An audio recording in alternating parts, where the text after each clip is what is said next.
नमस्कार. नमस्कार. नमस्कार. स्वर्गीय वल्लभशेठ बेनके पाटील यांच्या जयंतीच्या निमित्तानं आपण सगळेजण एकत्र जमलेलो. या कुटुंबाचे आणि माझे जुने ऋणानुबंध आहेत आणि त्याचं कारणही असंच आहे. इथे लांडे पाटील उपस्थित आहे. मी नव्याने जेव्हा पुण्यामध्ये आलो होतो तेव्हा नारायणगावला वाढदिवसाच्या निमित्तानं माझं व्याख्यान बेनके साहेबांनी आयोजित केलं होतं. आणि आता जेव्हा मी चर्चा करत होतो की ही औद्योगिक वसाहत कधी सुरू केली, तर साहेब मला सांगत होते की ते नव्यानं आमदार झाले आणि 85-87च्या दरम्यान लगेचच या माळ रानावरती एक औद्योगिक वसाहत असावी, फार मोठ्या दूरदृष्टिकोनातनं ही वसाहत आदरणीय बेनके साहेबांनी सुरू केली. इथं आज अनेक महिला उपस्थित आहेत की ज्या इथे रोज आपला टिफिन घेऊन इथे कामाला येत असतील, संध्याकाळी घरी जात असतील आणि महिना अखेरला तुमच्या मोबाईलवरती एक मेसेज येत असेल, क्रेडिटेड. हा जो क्रेडिटेडचा मेसेज आहे ना, हा कमालीचा आत्मविश्वास देतो आयुष्यामध्ये. आणि मला वाटतं अशा हजारो हातांना काम देण्याचं काम या औद्योगिक वसाहतीनं केलं आणि याची मुहूर्तमेढ आदरणीय बेनके साहेबांनी घातली. मला कौतुक वाटतं या लोकांचं. खरं तर ग्रामीण भागामध्ये उद्योजकता, व्यापार, व्यवसाय वृद्धिंगत व्हायला हवा आणि त्या दृष्टीनं प्रयत्न व्हायला हवे, हा विचार मोजक्या लोकांच्या मनामध्ये येतो. एकंदरीतच जर तुम्ही आज महाराष्ट्राची सगळी उद्योग व्यवसायाच्या संदर्भानं परिस्थिती पाहिली तर काय परिस्थिती आहे? आपल्या पोरांना उद्योगात यावंसं वाटत नाही, व्यवसायात यावंसं वाटत नाही, नव्यानं काही आव्हानं पेलवावीत अशी इच्छाशक्ती बघायला मिळत नाही. मोजकी लोक असं धाडस करतात आणि मग जी त्यात यशस्वी झाली अशा लोकांचा सत्कार समारंभ पण आज या ठिकाणी आयोजित केलेला आहे. आज जर तुम्ही नीट निरीक्षण केलं तर तुमच्या लक्षात येईल, टायरवाले केरळचे, किराणा व्यवसायात पटेल, हार्डवेअरची दुकानं बोरींची, बांधकाम व्यवसायात युपीचे लोक, गवंडी सगळे बिहारचे, सुतार कामात राजस्थानी, हॉटेल सगळी दक्षिणात्यांकडं, चायनीजच्या गाड्या पूर्वांचलचे तरुण चालवतात. बरं चला, संविधानानं त्यांना अधिकार दिलाय, कुठेही जातील, कष्ट करतील, पोट. आम्ही कुठं? आम्ही फक्त नोकऱ्यांच्या रांगांमध्ये उभ्या. काही करा पण आम्हाला नोकरी लागली पाहिजे.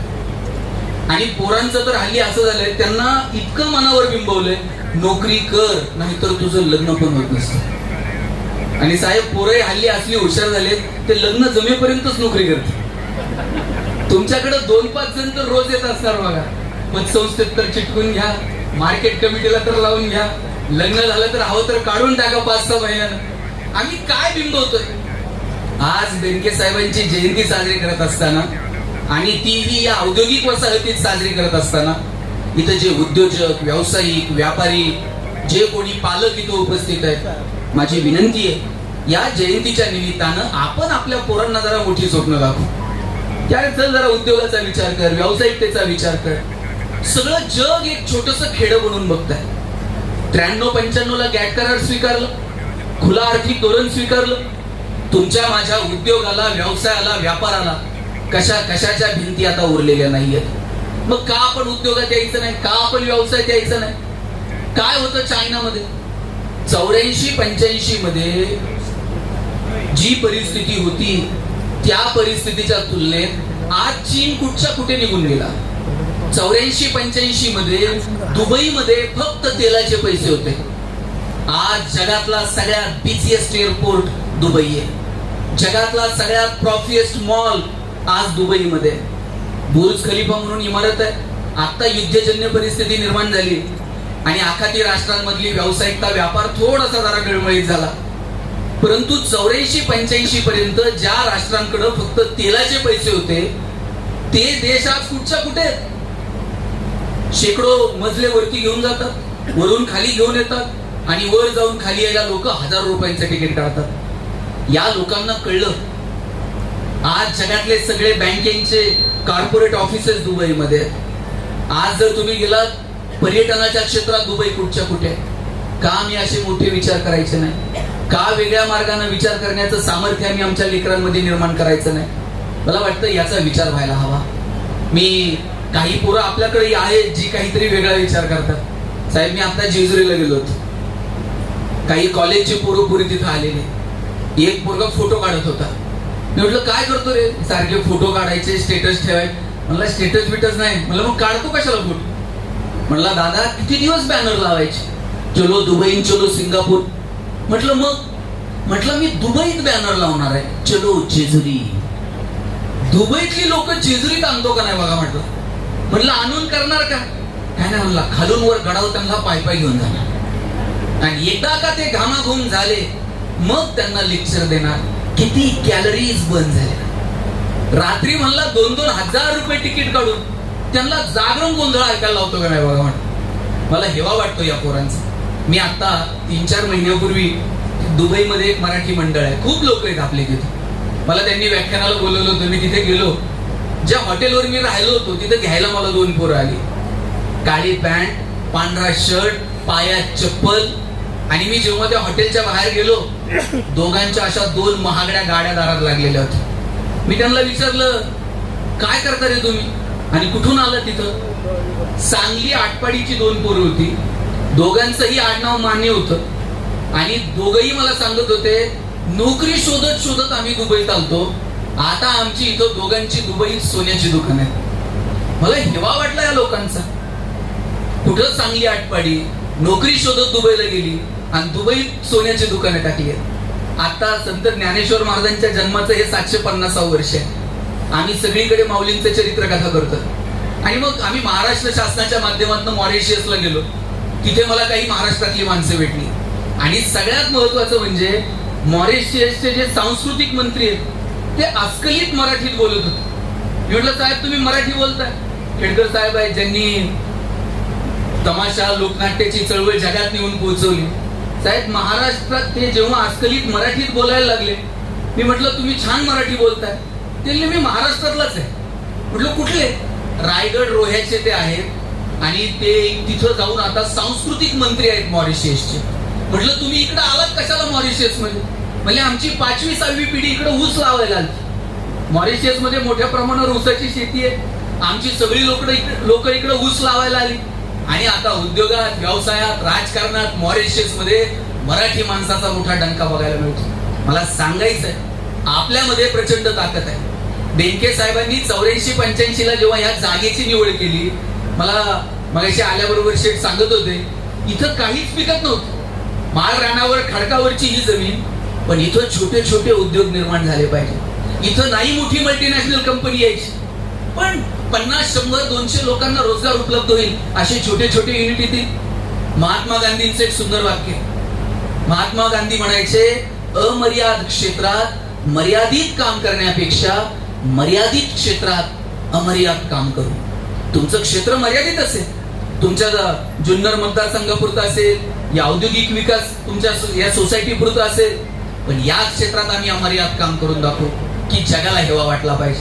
छोटीशी वसाहत असेल, 50-100 उद्योग इथे असतील, पण हेवा वाटला पाहिजे. अरे, तुम्हाला ग्रामीण भागातली एखादी औद्योगिक वसाहत बघायची ना, जा बरं जुन्नरला. मला वाटतं इतकं सुंदर काम आपण केलं पाहिजे. आणि इथं ज्या महिला उपस्थित आहेत, माझी महिलांना विनंती आहे, तुम्ही छोट्या छोट्या उद्योगाची स्वप्न बघितली पाहिजे. आपल्याकडे बचत गटाची चळवळ आली, पण साहेब ती फक्त निवडणुकांपुरतीच मर्यादित राहील किंवा छोट्या छोट्या गोष्टींपुरतीच मर्यादित राहील. ते 10-20 हजार रुपये कर्ज घ्यायचं, सगळ्यांनी नंतर वाटून घ्यायचं, नंतर मग ते भरायचं. त्या निमित्तानं मिटिंग. मी तुम्हाला अशा बचत गटांची नावं सांगेल महाराष्ट्रातल्या की ज्यांनी छोट्या छोट्या 50,000, 1 लाखापासून सुरुवात. सोलापूरचा एक ताई बचत गट आहे महिलांचा. सोलापूरचं तुमचं जर कुणाचं माहेर असेल, सोलापूरला कडक भाकरी बनवतात माहिती आहे, ज्वारीची, आणि दही शेंगाची चटणी लावून खातात. मी सोलापूरला गेलतो, त्या महिला सांगत होत्या, आम्ही भाकरी बनवायचा व्यवसाय सुरू केला. म्हटलं, एक भाकरी बनवायला ताई किती रुपये लागतात? म्हणली 1-1.5 रुपया लागतो. म्हणलं, तुम्ही किती रुपयाला विकता? आणि आम्ही 2.5 रुपयाला विकतो. म्हणलं, हॉटेलवाला खाली किती रुपयाला विकतो? म्हणजे 10 रुपयाला विकतो. म्हणलं, काय ताई, ते हॉटेलवाला 7.5, 8, 8, 8, 8.5 रुपये कमवतो आणि तुम्ही 1 रुपया 1.5 रुपया मार्जिनवर काम करता. ती बाई फार शिकलेली नसेल, पण ती सांगत होती, मी काय एक भाकरी थोडीच विकते, हॉटेलवाल्याला एक भाकरी विकत बसावं लागतं. आता सोलापूर जिल्ह्यातल्या सगळ्या हॉटेलला आमच्या बचत गटाची भाकरी जाते. आणि आता आम्ही नुसती की हातावर बनवत नाही, त्याच्यासाठी अद्यावत मशीन्स आमच्याकडे आहेत. आणि नुसती सोलापुरात नाही, आमची भाकरी आता परदेशात जाते. तेव्हा आम्ही अजून विमानात बसलो नाही, पण आमची भाकरी मात्र विमानात बसून गेली. मला हिवा वाटतो या लोकांचा. तुम्ही लिज्जत पापड नाव ऐकलंय का सगळ्यांनी? महिलांनी एकत्र येऊन सुरू केलेली कोऑपरेटिव्ह सोसायटी. एखाद्या दिवशी ताटात पापड नसला तर बिघडतंय का? तोंडाला लावाय पुरता पापड, पण 750 850 कोटी रुपयाचा टर्नओव्हर आहे. तुम्ही सायकल अगरबत्ती नाव ऐकलंय का? बांबूची एक काडी आहे आणि तिला गुंडाळलेली रंगीत सुगंधी माती आहे. 1550 कोटी रुपये टर्नओव्हर आहे. काय धमाल केली या लोकांनी. परदेशातून आलेल्या कोल्ड्रिंक कंपन्यांनी सगळं मार्केट कॅप्चर केलं. कुछ तो तूफानी करते हैं. डर के आगे पाठ आहे तुमचं. पण आपल्याला आपली सोलकढी, आपल्याला आपलं लिंबू सरबत, आपल्याला आपले फ्रेश ज्युसेस त्या तुलनेमध्ये जगात पोहोचवता आले नाही. आज मला या जयंतीच्या निमित्तानं बेनके साहेबांना अभिवादन करताना इथं बसलेल्या महिला तरुण पोरांकडनं अपेक्षा व्यक्त करायची.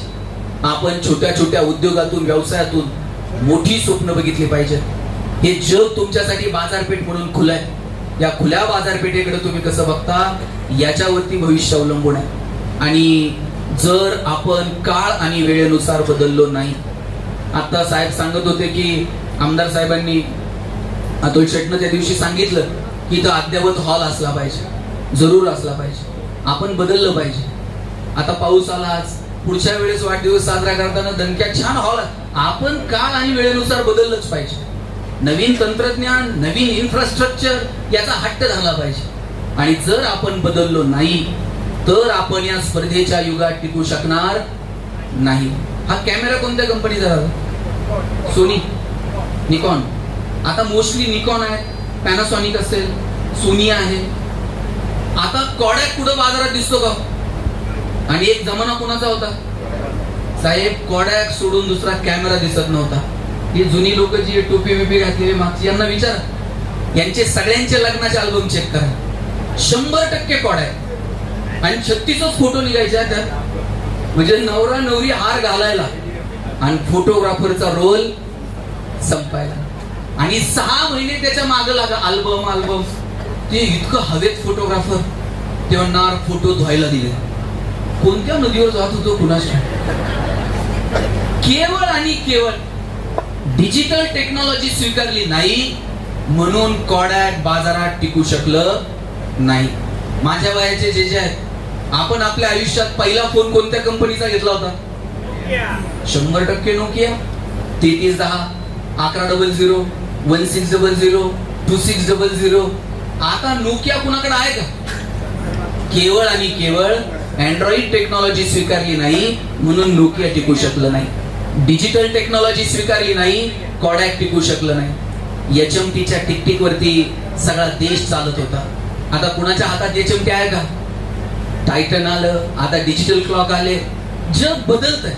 बदलत्या जगानुसार जर आपण बदललो नाही तर आपण टिकू शकणार नाही. तुम्ही सोनी कंपनी ऐकली कॅमेऱ्याच्या बाबतीत किंवा इतर इलेक्ट्रॉनिक. जेव्हा जपानमध्ये हिरोशिमा नागासाकी उद्ध्वस्त झालं, महायुद्धाच्या काळामध्ये जपाननं काय केलं माहित आहे? परदेशातल्या बातम्या जपानमध्ये ऐकायला येऊ नयेत म्हणून रेडिओमध्ये सेटिंग करून काही बदल केले होते की जेणेकरून परदेशातल्या बातम्या इकडे ऐकू येणार नाही. पण जेव्हा महायुद्ध संपलं त्यानंतर मात्र जुने रेडिओ जे लोकांच्या घरी तसेच पडून होते त्याच्यामध्ये पुन्हा बदल करून नव्यानं ते रेडिओ चालू होतील का यासाठी 2 पोरांनी एकत्र येऊन एक कंपनी स्थापन केली. आणि ती कंपनी एका पडलेल्या खंडरमध्ये सुरू झाली. जेव्हा तुम्ही इथं आलात, इथं कदाचित माळरानावरती तुम्हाला बेसिक सुविधाही त्यावेळेस नसतील, पण तुम्ही धाडस दाखवलं. नामदार साहेबांनी तुम्हाला पाठिंबा दिला, चला इथं येऊ, उद्योग सुरू करू. आणि पाहता पाहता तुम्ही इथं नंदन उभं केलं. सोनी कंपनी बॉम्ब मध्ये उद्ध्वस्त झालेल्या एका फडक्या खंडर मध्ये 2 पोरांनी एकत्र येऊन सुरू केली. आणि सोनी नाव का दिलं माहितीये? साहेब हा सॉनी शब्दाचा अपभ्रंश आहे. अमेरिकेमध्ये हुशार पोरांना सॉनी म्हणायचे आणि हे म्हणले आपण पण हुशार आहोत आणि मग सोनी ही कंपनी सुरू झाली आणि आज काय सोनी कुठल्या कुठे निघून गेलं काय सांगावं. म्हणून उद्योजकता, मला उद्योजकांचा हेवा वाटतो. आज टाटा ग्रुप समोर आला, हजारो हातांना काम उपलब्ध करून दिलं. ज्या दिवशी टाटा गेले ना त्या दिवशी मी स्वारगेटच्या तिथे एका ठिकाणी थांबलेलो होतो आणि एका माणसाच्या डोळ्यात पाणी होतं. म्हणलं साहेब का रडतो? म्हणला टाटा साहेब गेले. आणि म्हणलं तुम्ही का रडताय? तुमचं टाटांची कधी भेट एवढ्या मोठ्या माणसाला आपण कधी भेटलो म्हणलं तुमच्या डोळ्यात पाणी का? म्हणलं मी टेल्कोतनं रिटायर होऊन 6 वर्ष झाली. फार मोठा माणूस गेला. पुण्यात आलो, म्हणलं आई बापाला शिकायला म्हणून पुण्यात आलो, ITI केला, टेल्कोत लागलो, पोरं बाळे शिकली. काय त्या उद्योजकाच्या प्रती प्रेम आहे मला सांगा. आज कोण म्हणत असेल उद्योजक असे, मी म्हणतो हजारो हातांना काम देण्याचं काम तुम्ही करता, त्यामुळे तुमचं तुम्हाला कौतुक वाटलं पाहिजे. एकट्या एकट्याचा संसार उभा करणं सोपे हो. 4 काडक्या गोळा करून पशु पक्षी सुद्धा आपलं घरटं बांधतात, पण आपलं घरटं उभं करत असताना हजारो हातांना काम देणं, मला वाटतं त्याला डेअरिंग लागतं. उद्योगासाठी जे जे लागतं ना ते सगळं बाजारात विकत मिळतं. तुम्ही म्हणाल एखाद्या प्रोडक्टचं मार्केटिंग करायचंय, मार्केटिंग एजन्सी मिळेल. तुम्ही म्हणाल एखादा हुशार तंत्रज्ञ पाहिजे, तो बाजारात उपलब्ध आहे. पण उद्योजकतेसाठी एक गोष्ट लागते जी बाजारात विकत मिळत नाही आणि ती गोष्ट म्हणजे हिम्मत. हिम्मत बाजारात विकत मिळत नाही. ती प्रत्येक उद्योजकाच्या नसानातच असते. 2 देऊन 2 घेऊन, कधी अपडाऊन, कधी काय काय करत ही माणसं चालत राहतात आणि हजारो हातांना काम उपलब्ध करून देतात. म्हणून मी पुन्हा पुन्हा या जयंतीच्या निमित्त आवाहन करेन, आपण उद्योग व्यवसाय व्यापाराचा विचार केला पाहिजे. आज भारत हा कृषीप्रधान देश म्हणून ओळखला जातो. मी राहुरी कृषी विद्यापीठाला मॅनेजिंग काउन्सिल मेंबर म्हणून काम केलं. मी कृषी परिषदेला संचालक होतो. मी जवळून विद्यापीठ बघितली, शेतकऱ्यांच्या बांधावर गेलो. आज भारत हा कृषी प्रधान देश म्हणून समजला जातो. 140, 45, 150 कोटी पर्यंत भारताची लोकसंख्या जाऊन पोहोचली. अशा परिस्थितीमध्ये केवळ आणि केवळ शेतीच्या जोरावरती आपल्याला अपेक्षित ठिकाणी पोहोचता येणार नाही. शेतीला उद्योग व्यवसायाची जोड देता येईल का? कृषी मालावर आधारित असणारे छोटे छोटे क्लस्टर तयार करता येतील का? मी जेव्हा अमित शेठ बरोबर बोलत होतो आणि ते मला सांगत होते की 85ला आमच्या वडिलांनी हा विचार केला, मला हेवा वाटतो. साहेब अब्दुल कलाम साहेबांनी एक मॉड्यूल सांगितलं होतं पुरा नावाचं, providing urban amenities to rural area. Kalam साहेबांनी सांगितलं खेडी जर समृद्ध करायची असतील तर ग्रामीण भागाला तुम्हाला अर्बन अम्युनिटीज द्याव्या लागतील आणि त्या अर्बन अम्युनिटीज ग्रामीण भागामध्ये आणून एक व्यावसायिक केंद्र उभं करावं. असा विचार ज्या माणसांच्या मनात आला, त्या माणसांनी त्यांच्या जयंतीला त्यांना अभिवादन करताना तशीच उचित स्वप्न आपण पुढे नेली पाहिजेत. मी सांगत होतो की जर तुम्ही बदलला नाही तर टिकू शकतो. तुम्हाला एक छोटं उदाहरण सांगतो. तुम्हाला आठवतंय का बघा, रविवारी 4 वाजता मराठी पिक्चर लागायचा टीव्हीला, बरोबर आहे? धूमधडाका, थरथराट, लक्ष्मीकांत बेर्डे, अशोक सराफ आणि ताई मध्येच एक जाहिरात लागायची.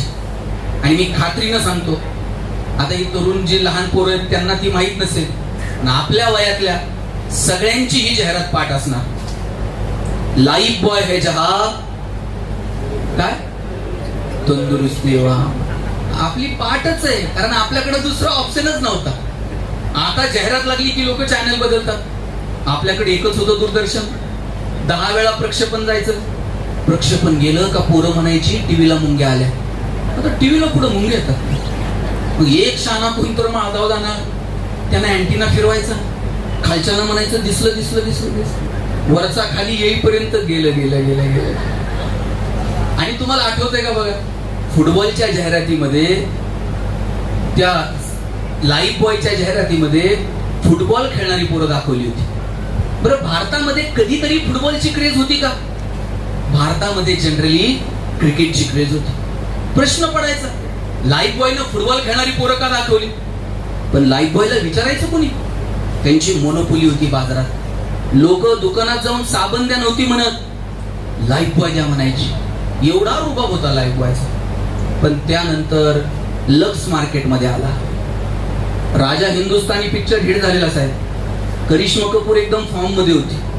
लक्सनं करिश्माला ब्रँड अँबॅसेडर केलं. आता लक्सनं करिश्मा कपूरला ब्रँड अँबॅसिडर केल्यावर फुटबॉल खेळणाऱ्या पोरांकडे कोण बघताय का? लक्सनं मार्केट कॅप्चर केलं. लाईफ बॉयला कळलं बाजारात जर टिकायचं असेल बदलावं लागेल. लाल रंगाचा ठोकळा साबण बाजूला केला आणि लाईफ बॉय गोल्ड नावाचा गुळगुळीत साबण बाजारात आणला. आता लाईफ बॉय गोल्डची जाहिरात कोण करत होतं? आता फुटबॉल खेळणारी पोरं नाहीत, कॉलेजचा एक तरुण मुलगा आणि मुलगी. मुलगी गाडीवरनं उतरते, रागात निघून जाते. मुलगा विचारतो काय झालं? मुलगी सांगते पसीने की बदबू से परेशान. पोरगा घरी जातो, लाईफ बॉय गोल्ड आंघोळ करून येतो. या कंपन्यांना कळलं आपण जर बदललो नाही आपण टिकू शकणार नाही. आणि ताई, कोविड मध्ये एक तरी साबण अशी जाहिरात करत होता का आमचा साबण सुगंधी आहे, तो लावल्यावर तुम्ही गोरे व्हाल? कोविड मध्ये कुणाला गोरं व्हायचं पडलं? साहेब, प्रत्येक साबण एकच जाहिरात करत होता, 99.9% कीटाणू से मुक्ती. कोविड मध्ये संतूर मम्मी बिम्मी काही नव्हतं, फक्त कीटाणू आणि मुक्ती. आणि खेडकर साहेब, मला मोती साबणाचं गणित अजून समजलं. ते मोती वर्षभर कुठं असते काय माहिती, ते दिवाळीलाच येते. वर्षभर झोपताय, दिवाळीला म्हणतोय उठा उठा. मोती साबणानं आंघोळ करायची त्यानं ठरवून घेतलंय वर्षभर कोणाला काय मस्ती करायची ते करू दे. आपलं मार्केट दिवाळी, आपल्याला आपलं मार्केट ठरवता आलं पाहिजे. भारत ही जगातली सगळ्यात मोठी बाजारपेठ आहे. सगळ्यात जगाला कळतंय भारत बाजारपेठ आहे, पण आपल्याला समजत नाहीये की भारत ही जगातली सगळ्यात मोठी बाजारपेठ आहे आणि इथं आपल्याला आपलं नाणं खणखणीत वाजून विकता आलं पाहिजे. आणि म्हणून ती विक्रीची कौशल्य आम्हाला येणाऱ्या पोरांमध्ये निर्माण करता येतील का? मी नेहमी सांगतो, मी जेव्हा पुण्यात शिकायला आलो ना, मी MBA ला ऍडमिशन घेतलं कॉलेजला. आणि माझ्या सरांनी मला विचारलं, गणेश तुला MBA कशात करायचं? मी म्हटलं मला ह्युमन रिसोर्स मॅनेजमेंट मध्ये MBA करायचं. सर प्रत्येकाला विचारायचे कोण MBA कशात करणार? आमच्या वर्गात एक बोबडं बोलणार पोरगं होतं. त्याला विचारलं तुला MBA कशात करायचं? त्याला र बोलता यायचं नाही, ते र ला ल म्हणायचं.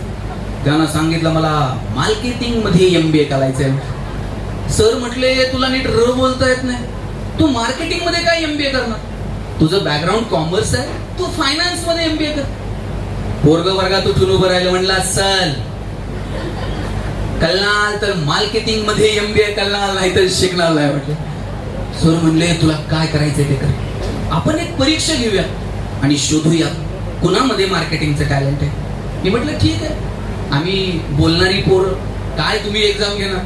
100 रामायणाच्या प्रती दिल्या आणि सांगितलं बाजारात जाऊन विकून यायच्या, ज्याच्या सगळ्यात जास्त विकल्या जातील आपण समजूयात याच्यामध्ये मार्केटिंगचं टॅलेंट आहे, यानं मार्केटिंग मध्ये MBA करावं. आम्ही म्हणलं 800 विकून येतो. 8 दिवस आम्ही बाजारात फिरलो. 9व्या दिवशी वर्गात गेलो. सरांनी विचारलं गणेश 100 पैकी किती प्रती गेल्या?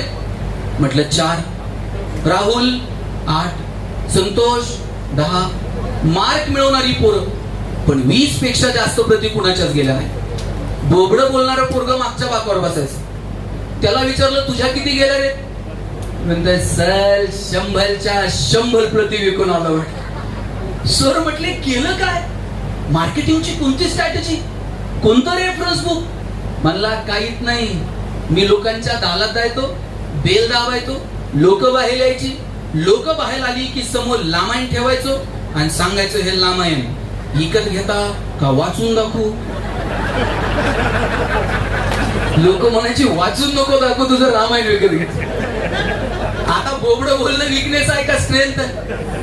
दाबून ठेवला असता तर स्ट्रेंथ ठरला असता का? आता बघा पाण्याची बाटली ठेवली इथे, लगेच सगळेजण तिकडे बघायला लागले. कधीतरी आयुष्यात वाटलं होतं का 20 रुपये लिटरनं पाणी विकत घ्यावं लागेल? पण कुणीतरी शहाण्या माणसानं डेअरिंग केलं की हे पाण्याची वाट लावणार आहे माणूस आणि एक दिवस असा येईल बाटलीत पाणी घेऊन प्यावं लागेल. आता खेडकर साहेब तुम्ही तर अनेक दिवस या क्षेत्रात आहात, कुठं कार्यक्रमाला गेलात तांब्या असायचा, फुलपात्र असायचं. आमदार साहेब आता तांब्या फुलपात्र कुठं राहिलंय सांगा? साखरपुडा, लग्न कार्य, धार्मिक समारंभ अशा ठिकाणी तुम्हाला तांब्या फुलपात्र दिसतंय. आणि काही दिवसानं तिथं पण राहणार नाही. गुरुजी सांगणार मुलाचे मामा बाटली घेऊन या. परिस्थिती बदलला. पण ज्या माणसानं पाणी विकायला सुरू केलं वेड्यात काढलं असेल लोकांनी. आमचं दूध 20 रुपयानं जात नाही, तुम्ही पाणी 20 रुपयानं विकता. पण आज पाण्याची बाटली घराघरापर्यंत पोहोचली. तुम्हाला लोकांच्या आशा, आकांक्षा, अपेक्षा, लोकांची स्वप्न सुद्धा वाजून विकता आली पाहिजे. आणि म्हणून ज्याला विक्रीचं कौशल्य आत्मसात करता आलं ती माणसं यशस्वी झाली. मी मगाशी सायकल अगरबत्तीचं उदाहरण दिलं. कोण आहे ब्रँड अँबॅसिडर सायकल अगरबत्ती? अमिताभ बच्चन. आणि मला बच्चन साहेबांचा तर हेवा वाटतो. आता हे साहेब जसं निवेदन करत होते तसं निवेदक पदाची नोकरी मिळावी म्हणून अमिताभ बच्चन आकाशवाणीमध्ये इंटरव्ह्यूला गेले आणि आवाज चांगला नाही म्हणून बच्चन साहेबांची नोकरी नाकारली. आवाज चांगला नाही म्हणून ज्याची नोकरी नाकारली तेच बच्चन आज आवाजाच्या जोरावर बॉलिवूडचा शहंशाह बनून मिळवतो. आज 85-86 वय. परवा तिकडं लग्नाला होते नागपूरला. बच्चन साहेब आल्याबरोबर भल्या भल्याला त्याच्यासमोर खुजू वाटतं. काय हिंदीवर प्रभुत्व, काय कलाकार, काय बोलण्यातला रुबाब, हे कशाच्या जोरावर मेंटेन केलं? आवाजाच्या जोरावरती. ज्या माणसाला आवाजासाठी नाकारलं तो माणूस आवाजाच्या जोरावरती बॉलिवूडचा शहंशाह झाला. आणि आजही तुम्ही बघा 10 मिनिटाला बच्चन टीव्हीवर आहे. कोण बनेगा करोडपती मधून पैसे कमवायला लावतंय. मिळालेल्या पैशातून कल्याण ज्वेलर्स मध्ये जाऊन सोनं खरेदी करायला लावतंय. खरेदी केलेलं सोनं मुथूट फायनान्स मध्ये टाकून कर्ज इथेच काढायला सांगतंय. आणि ताई कर्जाचे हप्ते फेडता नाही आले तर नवरत्न तेल पण त्याच्याकडेच आहे. थंडा थंडा कुठं नाही बच्चन मला सांगा. आणि आपण आपल्या पोरांना सांगाय नोकरी कर नोकरी कर. आता तर निकाल लागले. काल सीईटीचा निकाल लागला, जेईचा निकाल लागला. आता तर पोरांच्या पुढं पालक धावताय. इंजिनिअरिंगला तर नंबर लागला पाहिजे, नाहीतर मेडिकलला तर लागला पाहिजे. बरं आई बापाच्या डोक्यात असलं काहीच नाही बरं का. याला मॅथ्स फिजिक्स मध्ये इंटरेस्ट आहे म्हणून याला इंजिनिअरिंगला जावं, याला जरा बायोकेमिस्ट्री आवडतंय म्हणून मेडिकलला जावं, असलं काही डोक्यात नाही. आमच्या डोक्यात एकच आहे, पोरगा MBBS, त्याला पोरगी MBBS, दोघांचं हॉस्पिटल आणि नंतर मेहण्याला मेडिकल. असंच असतं ना. आणि इंजिनिअरिंगचं तर काय बोलायलाच नको. असा जमाना होता इंजिनियर्सचा. गावात जर पाहुणे आले कुणी जर विचारलं ना इंजिनियर साहेब कुठं राहतात, सगळं गाव पाहुण्याला इंजिनियरच्या घरी नेऊन सोडत होतं. आता तुम्ही गावात जाऊन विचारा इंजिनियर साहेब कुठं राहतात, ते म्हणतात नाव सांग, प्रत्येक घरात 4 आहेत. म्हणजे आम्ही हंटर घेऊन फक्त मागे उभे आहोत. मला माहित नाही तू मेडिकललाच गेलं पाहिजे, तू इंजिनिअरिंगलाच गेलं पाहिजे. आम्ही पोरांच्या आवडीनिवडी, स्ट्रेंथ, विकनेस, जागतिक परिस्थिती, आपल्यावरती होणारे परिणाम, उद्योजकता, व्यावसायिकता याच्यावर कधी बोलतो का? मला आपला जास्त वेळ घ्यायचा नाही. शेवटचे 1-2-5 मिनिटात सांगेल. कृपा करून तुमच्या गप्पांचे विषय बदला. माझी माता भगिनींना विनंती आहे, कुटुंबातल्या तुमच्या गप्पांचे विषय बदला, तुमच्या कुटुंबाचं भविष्य बदलेल. आमच्या गप्पांचे विषय काय? बाई परवा तिच्या लग्नात गेलते, असली न घालायची मी साडी दिली, आता तशीच जपून ठेवते, तिच्याच पोरीच्या लग्नात करते. तिच्या पोरीचं लग्न कधी येणार, तुम्ही किती दिवस जपून ठेवणार? आणि आपले विषय काय? आपल्या विषयांवर न बोललेलं बरं. सोसायटी झाली का? ग्रामपंचायत झाली का? आज सोसायटीचं तर इतकं. आमच्याकडे परवा 2 सोसायटीचे संचालक भांडत होते. म्हणलं का भांडता? म्हणजे तर ते म्हणले मला चेअरमन व्हावं लागतंय. म्हणलं लगेच. म्हणलं लगेच? दुसरा म्हटला आता 4 महिने नाही झाले मी चेअरमन होऊन, तुला लगेच? तू पुढच्या महिन्यात. नाही म्हणला आता मला लगेच चेअरमन करा. म्हणलं का? म्हणला पोराचं लग्न आहे, पत्रिकेवर नाव टाकाय पडतं तर चेअरमन करा. आपल्याकडे ज्या गावातल्या विविध कार्यकारी सोसायट्या ह्या केंद्रबिंदू ठरायला हव्या होत्या गावातल्या आर्थिक विकासाच्या आणि उद्योजकतेच्या, त्या होऊ शकल्या नाही. आणि म्हणून मला फार फार आभार मानाविषयी वाटतात बेनके परिवाराचे आणि विशेषतः वल्लभ शेठ ज्यांनी 84, माझा तर जन्म 85 ला, त्यावेळेस जेव्हा ते आमदार झाले आणि या माळ राणावरती त्यांनी हे सुंदर स्वप्न बघितलं, उद्योजकता व्हावी, विकास व्हावा, ग्रामीण शेतकऱ्याला, कष्टकऱ्याला, कामगाराला प्रतिष्ठा मिळावी, यासाठी ज्यांनी जे स्वप्न पाहिलं ते आज एवढ्या मोठ्या प्रमाणावरती इथं बहरताना दिसतंय. आणि म्हणून मी विनंती करेल, गप्पांचे विषय बदलू, चर्चांचे विषय बदलू, येणाऱ्या पिढीला उद्योजकतेचं, व्यावसायिकतेचं स्वप्न दाखवू. आपली पोरं उद्योगात, व्यवसायात, व्यापारात येतील यासाठी सातत्यानं प्रयत्न करू. किमान मोठी स्वप्न दाखवा.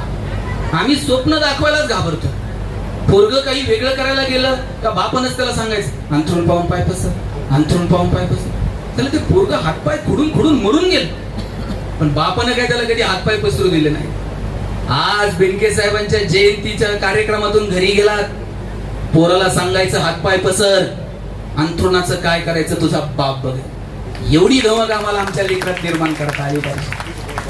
आणि आपण सांगू तसं मुलं वागत नाही. कसं आहे, आपण जसं वागू तसं मुलं वागतात. आता तुम्ही तर जुन्नरच्या पवित्र भूमीमध्ये लहानाची मोठी झालेली माणसं, तुम्हाला संघर्ष कुणी शिकवायचा? तुम्ही संघर्ष, लढणं, स्वातंत्र्याची प्रेरणा तुमच्या भूमीनं जगाला दाखवली. आपण संभाजी महाराजांना छावा म्हणतो, छावा कुणालाही म्हणत नाही, त्याच्यासाठी बाप सिंह असावा लागतो. तर बाप सिंह आहे म्हणून छावा जन्माला आला.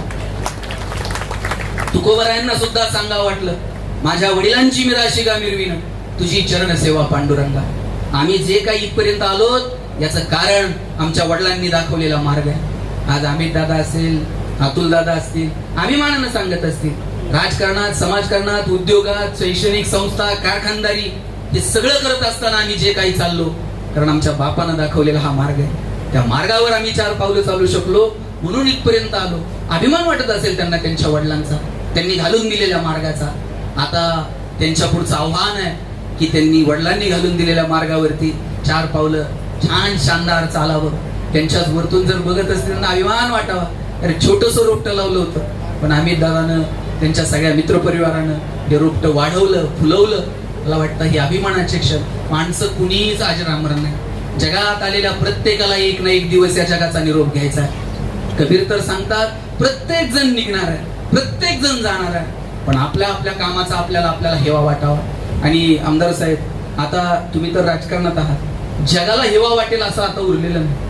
म्हणजे आपण काही करावं, 4 कामं होतील, 2 होणार नाहीत, ते चालू राहतं. जगात सगळ्यांना आपण खुश ठेवू शकत नाही, पण आयुष्याच्या संध्याकाळी जेव्हा आपण खुर्ची टाकून अंगणात बसू ना, आपल्या जगण्याचं आपल्याला कौतुक वाटलं पाहिजे.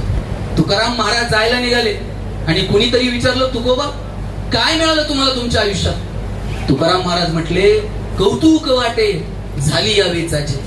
जगाला काय वाटतंय माहित नाही, पण आमचं आम्ही जे जगलो ना, आमच्या जगण्याचं आम्हाला मात्र कौतुक वाटतंय.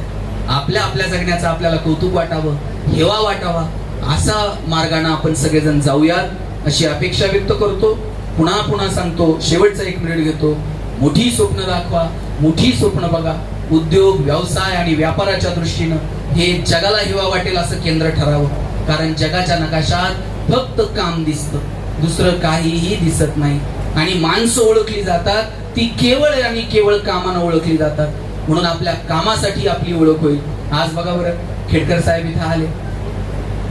कशासाठी ओळख आहे आज खेडकर साहेब? त्यांची ओळख त्यांच्या कामासाठी आहे. आज आमदार साहेब इथं बसले, त्यांची ओळख त्यांच्या कामासाठी. इथे प्रत्येकाची ओळख त्याच्या कामासाठी ठरते. म्हणून आपल्या कामासाठी आपण ओळखले जाऊ याची काळजी आपण घ्यावी. शेवटचं एक उदाहरण सांगून थांबतो. मी नेहमी सांगतो की कामासाठी माणसाची ओळख कशी असते. तुम्ही सगळ्यांनी उस्ताद बिस्मिल्ला खान नाव ऐकलं असेल. उस्ताद बिस्मिल्ला खान म्हटल्याबरोबर तुमच्या डोळ्यासमोर काय चित्र आलं? काय? शहीनाई. किती ओळख ठरावी हो, की नाव घ्यावं आणि शहीनाई डोळ्यासमोर यावी. आई गेली त्यांची, त्यांचा मामा त्यांना बनारसला घेऊन गेला. मामाची बेंजो पार्टी होती, हे बेंजो वाजवायला लागले, हळूहळू शहीनाई वाजवायला लागले आणि बनारस मधल्या सगळ्या मंदिरांमध्ये शहीनाई वाजवत राहिले.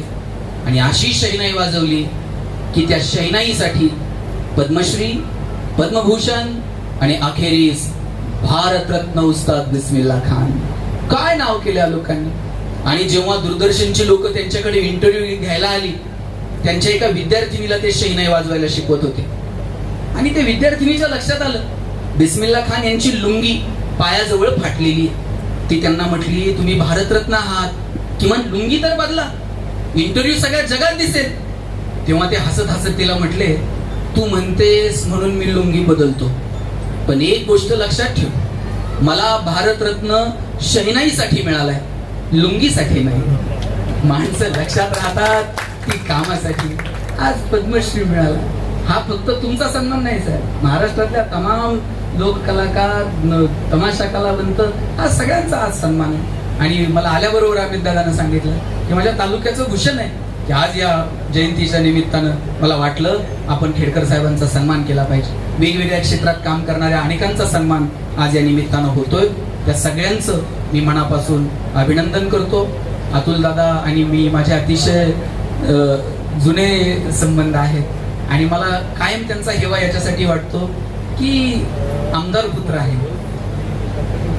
तरी सुद्धा स्वतः आमदार म्हणून काम केलं. राजकारणात, समाजकारणात, उद्योगात, व्यवसायात यशस्वी आहे. पण या माणसाचे पाय मात्र कायम जमिनीवर आहे. असे छान जमिनीवर राहा आणि जे तुम्ही आहात नॅचरली तसेच छान वाटता, तसेच मस्त राहा, आनंदी राहा. आज तुमच्या वडिलांची जयंती आहे. त्या जयंतीच्या निमित्तानं तुम्ही हा अनेक गुणवंतांचा सत्कार समारंभ आयोजित केला. त्यासाठी मी तुमचे मनापासून आभार मानतो. बेनके कुटुंबियांनी ज्या पद्धतीनं हा आजचा कार्यक्रम आयोजित केलाय त्यासाठी त्यांचे आभार व्यक्त करतो आणि थांबतो. जय हिंद, जय.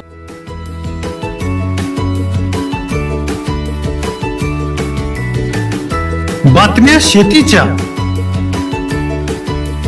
बातम्या मातीच्या, बातम्या अन्यायाच्या, गुन्हेगारीच्या,